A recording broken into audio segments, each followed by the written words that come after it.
Welcome to part 2 of decorating a sprinkle cake. Okay, I have heated up water and I've set my spatula in it. So now my spatula should be warm. What that should help do is smooth the top layer of the cake. You need to dry it in between each one, otherwise you'll have wet frosting. But this should help.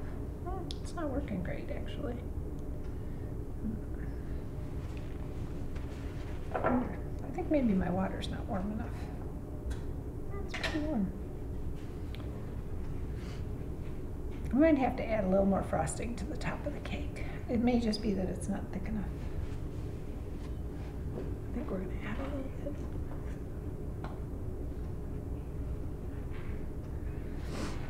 Now,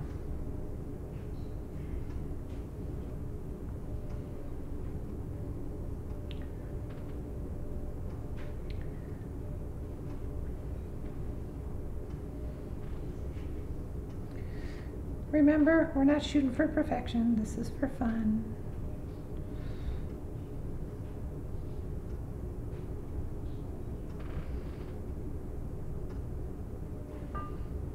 Okay.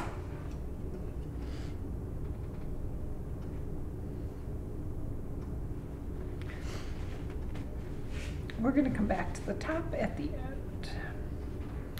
Okay, so now what we're going to do is add our sprinkles on the side. Hopefully this is still nice and wet on the sides and the sprinkles will attach right on. So I'm going to tip it sideways. I'm going to do it over a tray so we don't have sprinkles everywhere. Oh look, it's not working very well. That's what I was wondering about. So let's try this.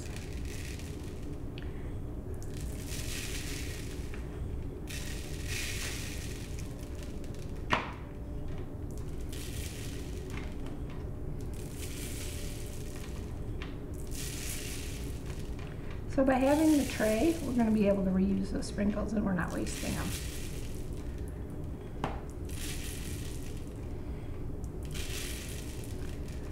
And we will go around the whole cake.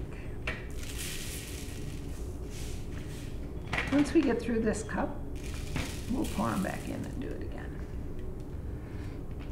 I think if I would have put the sprinkles on a little quicker, the frosting would have been wetter and they might have stuck a little bit better.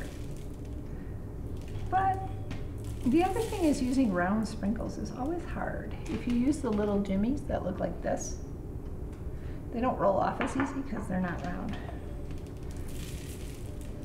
But this is going to make a great looking celebratory cake. And just keep moving it around in our hand.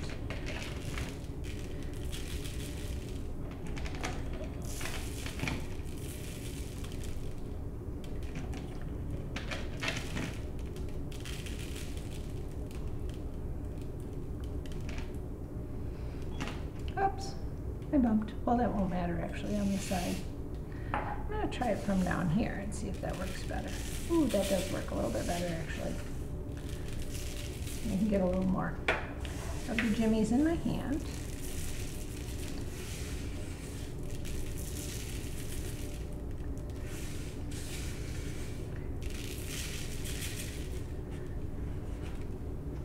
We're getting there.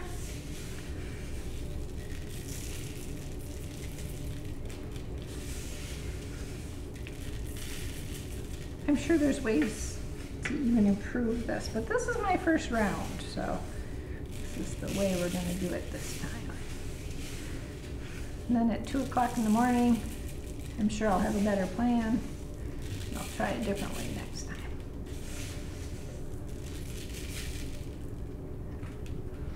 So, we're getting there.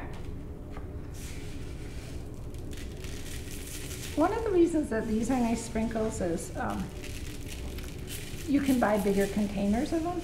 Some things you can only buy small containers and it would get pretty expensive to do this, but these are fairly inexpensive.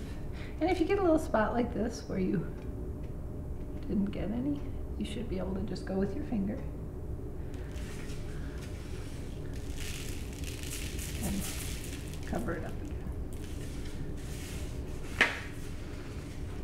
How much we got left? Oh, like half. Okay. So we're probably going to need to open another jar of sprinkles. And then we'll continue on.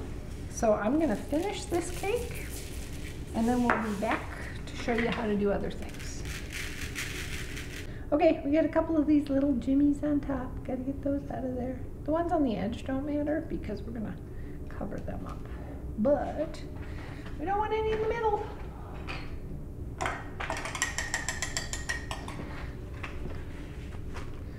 now we're just going to kind of flatten that. There's jimmies everywhere. Even when you use the tray. They're under my feet. I can hear them. So just expect that. Okay.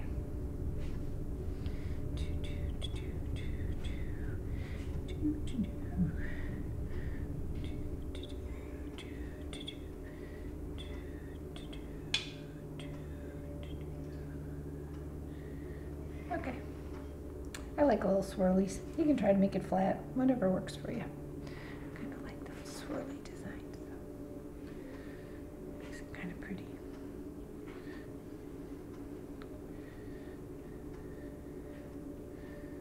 Okay, now, last but not least, we're going to put a border on, which we will do with this bag. So you fold the top of the bag down. So you're going to cut the end of the bag off because you can't put the frosting in first otherwise.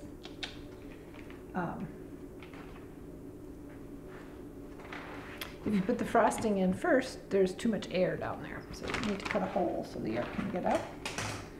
Then you're going to put this thing in. It's called a coupler. And it's what the tips hold on to. So now I'm going to cut again, kind of knowing where that line is, so that the coupler top sticks out. I'm going to put the tip on, and the other part of the coupler screws over it. Okay? Then, oops, probably out of there. We're going to put the frosting in the bag.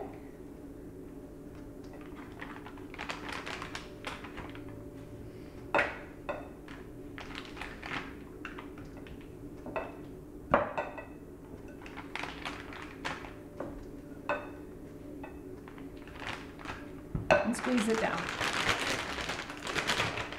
You could certainly put sprinkles on the top of this too if you wanted to.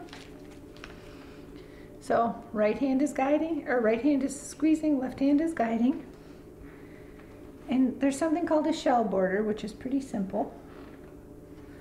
You just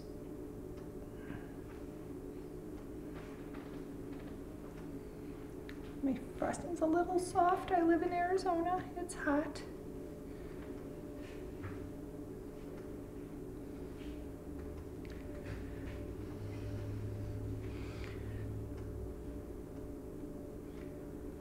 So you're going to go around.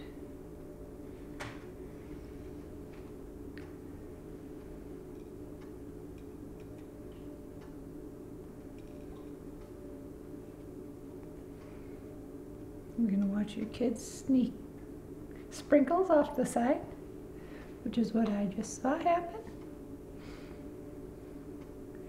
And I think what we're going to do for Sarah's birthday is actually just add a couple of sprinkles to the top.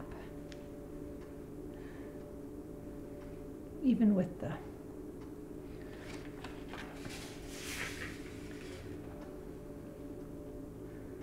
not thick like there on the sides, it'll give it a different look, but it will look very celebratory.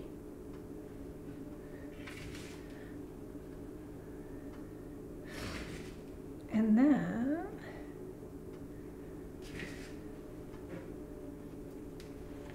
we're going to go around and do the bottom the same way. Do a shell border. Nope, sorry. Make that so you can see it.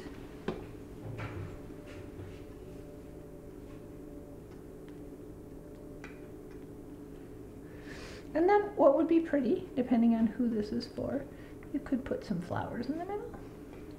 You could put a unicorn if it was a little girl. You could put, I don't know, Power Ranger, I suppose, if it were a boy. You could use different colored sprinkles too. They have them that are black and red, so you wouldn't have to go with the multicolored if you wanted. It to look a little bit different.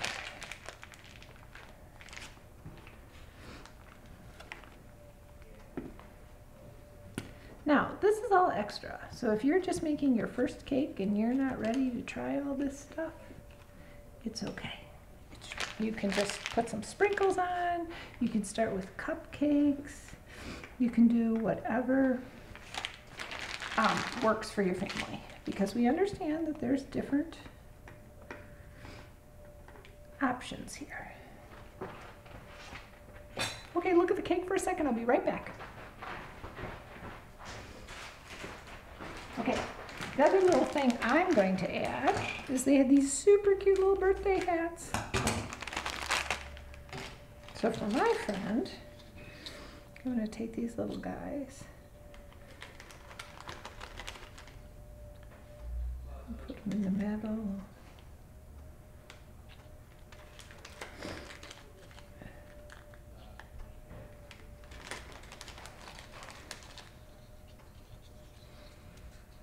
Oops, ended up with the same color.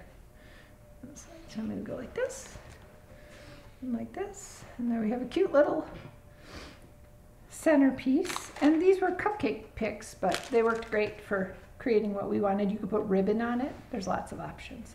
So there you go, something fun to try. Did you work on the sensory goals? Did you feel the texture of the frosting? Feel all the little bumps from the sprinkles in your hand? Hear the noise they made on the metal tray? Feel the resistance of the frosting in the piping bag? Did you work on language ideas? Did you talk about what type of filling you might put between the layers of the cake? What your favorite flavors are? What shapes we could make? What other toppings we could use? What's the reason you might even want the cake? Birthday? For more information and recipes, check out www.sensorycooking.net.